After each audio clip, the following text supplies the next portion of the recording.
Hello friends, welcome to exam भी। जैसा कि आप सभी को पता है, हम लोग रोज सुबह 11 बजे एक ऐसा टॉपिक लेके आते हैं जो कि आपके एग्जाम के लिए इंपॉर्टेंट है, जिससे हम हल्के से मतलब एक तरीके से एक शॉर्ट तरीके से हम उसे क्या कर सकते हैं, रिवाइज कर सकते हैं। तो आज का जो हमारा टॉपिक होने वाला है वो डीपीएसपी यानी कि directive principle of state policy. क्या है ये पॉलिसी, क्यों है, भारतीय संविधान में से क्यों जोड़ा गया। देखिए, ये एक इतना इंपॉर्टेंट पार्ट है ना कि इसके बारे में ये बोला गया है कि अगर ये लागू हो जाए पूर्ण रूप से, फोर्सफुली, तो भारत का जो एक तरीके से स्ट्रक्चर है वो बहुत अच्छा यहाँ पे बन जाएगा। तो जान लेते हैं, हमने बहुत डीपली नहीं जाना है, नॉर्मली पढ़ना है कौन कौन से आर्टिकल के अंतर्गत आपको क्या क्या देखने को मिलता है डीपीएसपी में, राज्य के नीति निर्देशक तत्व। अब यहाँ पे जो नाम है राज्य, अब ये राज्य जो है ना, यहाँ पे आप राज्य नहीं समझना जैसे कि हमारे भारत में 28 राज्य हैं, उनसे नहीं बोली गई ये बात। ये राज्य यहाँ पे भारत को डिनोट करा गया है, ठीक है। तो यहाँ पे आर्टिकल 36 से 51 तक आपको देखने को मिलेगा directive principle of state policy, और यहाँ पे पार्ट 4 आपको देखने को मिलेगा। ये 4A आपका है फंडामेंटल ड्यूटीज और 3rd है आपका फंडामेंटल राइट्स। तो ये भी याद रखना, आगे कौन सा है और पीछे कौन सा है। तो डीपीएसपी जो हमने लिया है, देखिए हमने तो लिया है उसे कहां से, आयरलैंड से, ये आता है एग्जाम में। दूसरा इंपॉर्टेंट चीज है कि आयरलैंड ने इसे कहां से लिया, ये लिया स्पेनिश कॉन्स्टिट्यूशन से, यानी कि स्पेन से। हमने कहां से लिया है, आयरलैंड से लिया है। तो यहां पे आपको बता दूं मैं, गवर्नमेंट ऑफ इंडिया एक्ट 1935 से हमने बहुत सारी चीजें लिए हैं, प्रियम्बल लिया है वहीं से, हमने वहां से एक तरीके से आप ये बोल सकते हो शेड्यूल लिया है। तो यहां पे आप देखिए, ये इसमें गवर्नमेंट ऑफ इंडिया एक्ट में ये इस नाम से, इंस्ट्रूमेंट ऑफ इंस्ट्रक्शंस के नाम से है, ठीक है। अब डीपीएसपी जो है, अब ये किस पॉलिसी पे काम करता है, ये किस लिए आइडियल है, तो यहां पे आपको रखना कि ये स्टेट्स के लिए बनाया गया है, यानी कि भारत के लिए बनाया गया। स्टेट का मतलब यहां पे इंडिया है, मैं यहां पे आपको बता दूं। और ये जो भारत में नियम है उनको लागू करने के लिए बनाया गया है। दूसरी इंपॉर्टेंट चीज है, ये जो डीपीएसपी है ये लीगली एनफोर्सेबल नहीं है, आप इसे जबरदस्ती लागू नहीं कर सकते। यहाँ पे लिखा हुआ है ना, legally enforceable by the court for their violation. तो यहाँ पे आप समझ सकते हो कि आप उसे कोर्ट से के द्वारा किसी पे भी एनफोर्सफुली, जो आपका फोर्सफुली है, आप उसे लागू नहीं कर सकते हो। अब बात कर लेते हैं यहाँ पे हम आर्टिकल से 36 से लेके 51 तक की हम लोग बात करने वाले हैं। क्या क्या इंपॉर्टेंट है यहाँ पे बताऊंगा। 36 से आपका डेफिनेशन में यहाँ पे डीपीएसपी के बारे में बताया गया है कि जो ये बोल रहा है, the state has the same meaning as in part 3। तो पार्ट 3 में जो स्टेट है वो स्टेट क्या है, यहाँ पे आप समझ लेना। यहाँ पे आपका लोकसभा, ठीक है, यहाँ पे आपका विधानसभा और आपकी लोकल बॉडीज और आपका एडमिनिस्ट्रेशन जो भी यहाँ पे आपका है, ये सब मिलके क्या बनता है, द स्टेट बनता है। 37 में क्या बोला है कि यहाँ पे ये जो पार्ट है आपका पार्ट 3, ये एनफोर्सेबल नहीं है किसी भी कोर्ट के द्वारा भारत में। तो आर्टिकल 37 में ये बात बोली गई है, जो कि हमारा डीपीएसपी के बारे में बोला गया है कि ये पार्ट कोर्ट के द्वारा लागू आप इसे नहीं कर सकते हो। अब आया डीपीएसपी, ये एक बहुत इंपॉर्टेंट पार्ट है गवर्नमेंट का, और ये ड्यूटी है गवर्नमेंट की कि इनको अप्लाई करे, इनको कानून में लेके आए। देखिए, डीपीएसपी को बोला था गांधी जी ने कि ये भारत में जरूर होना चाहिए, तो गांधी जी के महत्व को रखने के लिए डीपीएसपी लाया गया था। हालांकि उसका आपको पता है एनफोर्सेबल नहीं है, तो इसलिए कोई मानता नहीं है। आर्टिकल 38 क्या बोलता है यहाँ पर कि भाई जो स्टेट है यानी कि जो भारत की गवर्नमेंट है वो क्या करेगी, वेलफेयर यानी कि समाज का कल्याण करेगी, सिक्योर करेगी उनके राइट्स को, उनकी चीजों को, सोशल ऑर्डर बना के रखेगी, जस्टिस, सोशल, इकोनॉमिक, पॉलिटिकल, और इन सभी को करने के बाद भारत की एकता और अखंडता पे क्या करेंगे, एक तरीके से कोई ऐसा वार नहीं करना है, इन सब चीजों को चलाना है, और यहां पर आपको नेशनल इंटीग्रिटी अपनी बना के रखनी है।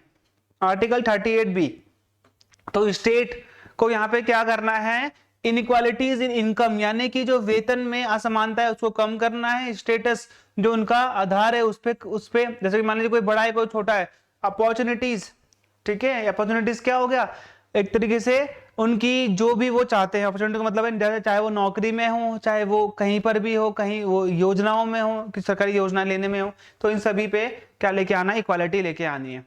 39, तो यहाँ पर 39 में आप देखिए 39(1) क्या बोल रहा है कि भाई सभी को जीने का एक समान अधिकार होना चाहिए। दूसरा यहाँ पे वो 39(2) में बोल रहा है कि भाई जो भी स्टेट के रिसोर्सेज हैं उसको आप सही ढंग से बांटेंगे। Prevention of concentration of wealth and means of production, यानी कि इतना आपने वेल्थ जमा नहीं कर लेनी कि सारा वेल्थ आपके पास है, पैसा। सेम काम के लिए मैन और वुमेन को समान वेतन मिलना चाहिए। अब यहाँ पे बोल रहा है कि जो चिल्ड्रन है और ठीक है, और ये जो आपका यहाँ पे वर्कर्स है, इन सभी को फोर्सिबल अब्यूज अगर कोई कर रहा है तो उनसे बचाना है और उनकी हेल्थ पे भी ध्यान देना है। आर्टिकल 39 बोलता है यहाँ पे आपका children are given opportunities and facilities, यहाँ पे बोल रहा है उनके हेल्दी मैनर को, पढ़ाई करने के लिए, कंडीशन को, फ्रीडम को आगे बढ़ाने के लिए, डिग्निटी को आगे बढ़ाने के लिए यहाँ पे हमें बच्चों को क्या देना है, अपॉर्चुनिटी देनी है, उनको आगे बढ़ा के लेके आना है। 39 by equal justice and free legal aid, जैसा कि आपने सुना होगा सरकारी वकील, अगर आपके पास वकील करने के लिए पैसा नहीं है तो सरकार आपको वकील देगी आपके किसी भी न्यायिक कार्य के लिए। आर्टिकल 40 यहाँ पे कि भाई विलेज पंचायत आपने बनानी पड़ेगी, एग्जाम में आता है, विलेज पंचायत का गठन इसी के द्वारा होता है। ओके, तो ये एग्जाम में आ भी रखा है कि भाई कौन सा आर्टिकल प्रोवाइड कराता है कि पंचायती राज इंस्टीट्यूशन होना चाहिए, तो ये आपका एसएससी एसओ में आ रखा है, बहुत पहले का है आर्टिकल 40। देखो ये भी आ रखा है कि भाई कौन सा वर्ड सेल्फ गवर्नेंस को बताता है, तो आर्टिकल 40 सेल्फ गवर्नेंस का मतलब भी पंचायत होता है, ये आपने ध्यान रखना है। पंचायत का मतलब क्या है कि भाई ग्राम सभा, ग्राम सभा क्या है कि वो खुद के ही लोग खुद को ही रूल करते हैं, तो सेल्फ रूल भी वही होता है।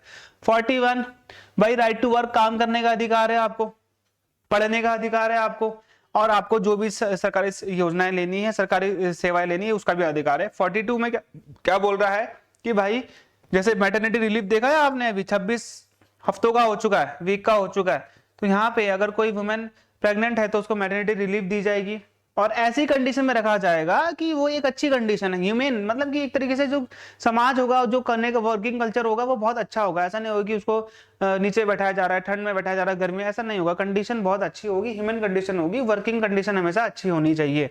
43 में क्या है कि भाई यहाँ पे सिक्योर करेगा सुटेबल लेजिस्लेशन, यहाँ पे देखिए economic organisation in any other way to all worker, agriculture, industry, otherwise work और लिविंग वेज। तो यहाँ पे क्या बोल रहा है कि भाई आप ऐसा माहौल बनाएंगे, आप उसको ऐसी चीजें सूटेबल जो कानून है वो लागू करेंगे जहां भी आप काम कर रहे हो, आर्थिक संगठनों में अगर आप काम कर रहे हो, चाहे आप काम कर रहे हो किसी एग्रीकल्चर एरिया में, तो वहां पे जैसे कोई आपका लेबर एग्रीकल्चर वर्क में आपके साथ लगा हुआ है, तो आप उसको ऐसी चीज से, ऐसी नजरों से नहीं देखेंगे कि वो एक लेबर है, आप उसको एक अच्छी कंडीशन में रखेंगे हमेशा।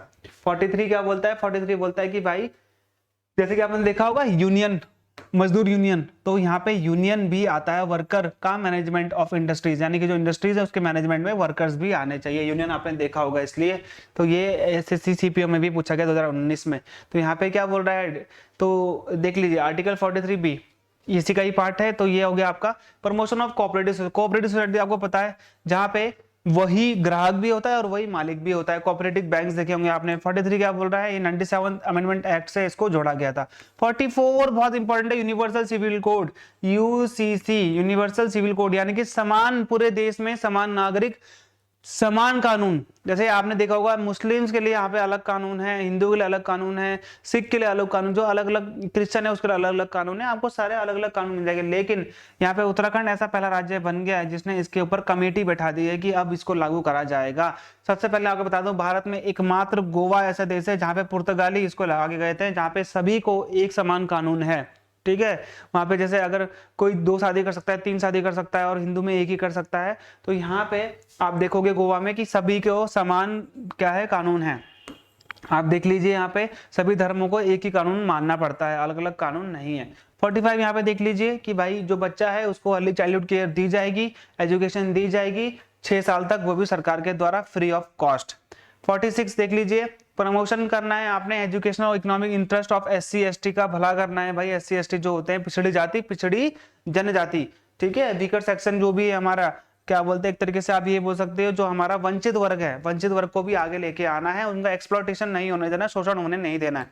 47 क्या बोलता है कि भाई ये एक राज्य की ड्यूटी है, राज्य का मतलब है देश, जहां पे कि आपने न्यूट्रिशन बच्चे के जो एक तरीके से आप बोल सकते हो जो खाना पीना जो उसका लेवल होता है उसको क्या करना है, एक तरीके से इंप्रूव करना है, पब्लिक हेल्थ को आपने अच्छा बनाना है। और यहाँ पे जो स्टेट है वो इनटॉक्सिक ड्रिंक्स का, दारू वारू का सेवन जो है वो बंद करवाएगा, मना करवाएगा। 48 क्या बोलता है कि जो एग्रीकल्चर है, एनिमल हस्बेंड्री, उसको बढ़ावा दोगे आप, नई नई ब्रीड्स को आप बढ़ावा दोगे, उसमें आप रिसर्च करोगे, ठीक है। और यहाँ पे बताया गया कि गाय के कटनों को, जो भी आपका कटान होती है, जो भी यहाँ पे आपका एक तरीके से आप ये बोल सकते हो बुचड़ी होती है, या फिर आप बोल सकते हो जहाँ पे लोग चमड़े के लिए काटा जाता है, तो ये सब बंद कराए जाएंगे। काव्स देख रहे हो आप, ये होता है बछड़ा। ओके, आर्टिकल 49 में क्या बोला गया है कि जो स्टेट है वो प्रोटेक्ट करेगा उन स्थानों को जो कि बहुत पुराने हों, जो पर्टिकुलरली डिस्ट्रक्ट होने वाले हों, और वो क्या है पर्टिकुलरली नेशनल इंपॉर्टेंस के लिए बहुत जरूरी है। मान लीजिए हुमायूं का मकबरा, ठीक है, आपने देखा होगा ताजमहल बहुत बहुत सजा के बहुत प्रोटेक्ट करके रखा हुआ है। तो ऐसी जो हमारी विश्व राज्य की धरोहर है उसे बचा के रखना है। 50 क्या बोलता है, तो यहाँ पे स्टेट्स को ऐसे ऐसे स्टेप्स लेने चाहिए कि भाई वो जुडिशरी और एग्जीक्यूटिव को अलग कर सके पब्लिक सर्विस के लिए, और दोनों एक साथ मिलकर काम कर सके ताकि समाज का कल्याण हो। लास्ट में आपका 51 जहाँ पे ये बताया गया कि हमको इंटरनेशनल पीस एंड सिक्योरिटी क्या करनी है, बना के रखनी, ताकि विश्व में हमेशा शांति बनी रहे, लोग आपस में मिलजुल के रहें। तो गाइज ये था हमारा एक छोटा सा शॉर्ट ब्रीफ जो मैंने आप लोग को बताया डीपीएसपी के बारे में, directive principle of state policy, यानी कि राज्य के नीति निर्देशक तत्व। मिलते हैं हमारे अगले वीडियो में, जहाँ पे आपको एक छोटे से कंसेप्ट में, एक छोटे से वीडियो में आपको ऐसी चीज समझाई जाएगी जो कि आपके एग्जाम पॉइंट ऑफ व्यू के लिए बहुत इंपॉर्टेंट है। तो मिलते हैं हमारे अगले वीडियो में, तब तक के लिए गुड बाय।